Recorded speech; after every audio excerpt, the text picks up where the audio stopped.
Noida engineer मौत मामले में सीएम योगी आदित्यनाथ का एक्शन जांच के लिए 3 सदस्यीय एसआईटी का गठन, 5 दिन में रिपोर्ट पेश करने का निर्देश।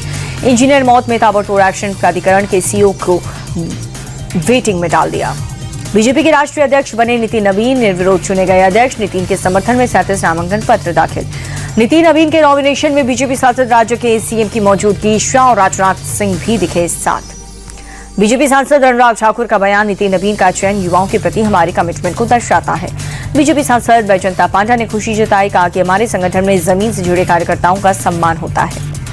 यूएई के राष्ट्रपति का भारत में ग्रैंड वेलकम हुआ। एयरपोर्ट पर प्रोटोकॉल तोड़ करके पीएम मोदी ने स्वागत किया। पीएम मोदी ने यूएई प्रेसिडेंट को अच्छा दोस्त बताया, कहा कि उनके नेतृत्व में दोनों देशों के संबंध और मजबूत हुए।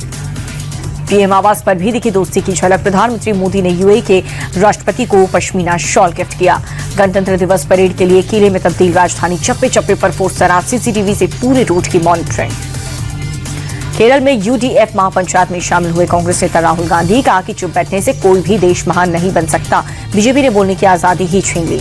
राहुल बोले, बीजेपी सरकार ने तानाशाही को मॉडल बनाया, आवाजें दबा करके उद्योगपतियों को सौंपी विरासत। राहुल गांधी का आरएसएस पर भी हमला, बोले कि ये लोग सत्ता को एक शख्स की जागीर बनाने में लगे हैं, जनता का हक मानने की कोशिश कर रहे हैं। पंजाब चुनाव को लेकर के एक्टिव हुए राहुल गांधी 23 जनवरी को पार्टी नेताओं के साथ बैठक करेंगे।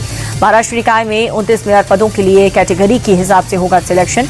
22 जनवरी को निकालेंगे आरक्षण लॉटरी। उद्धव कुछ को लॉटरी के जरिए मेयर बनाने पर भरोसा। अरविंद सावंत बोले, एससी कैटेगरी का उम्मीदवार सिर्फ यूबीडी के पास है। निकाय चुनाव में जीत के बाद बीजेपी विधायक संदीप जोशी का बड़ा ऐलान, 55 साल की उम्र में राजनीति से संन्यास की घोषणा ली। निकाय चुनाव में कांग्रेस के परफॉर्मेंस पर बीजेपी नेता किरीट सोमैया का तंज, कहा राहुल के पास एक भी हिंदू पार्षद नहीं।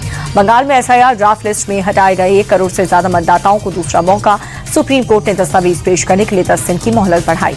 सुप्रीम कोर्ट का ममता सरकार को निर्देश, वेरिफिकेशन के लिए पर्याप्त स्टाफ उपलब्ध कराना होगा। चुनावी प्रक्रिया में सुरक्षा से खिलवाड़ न करें।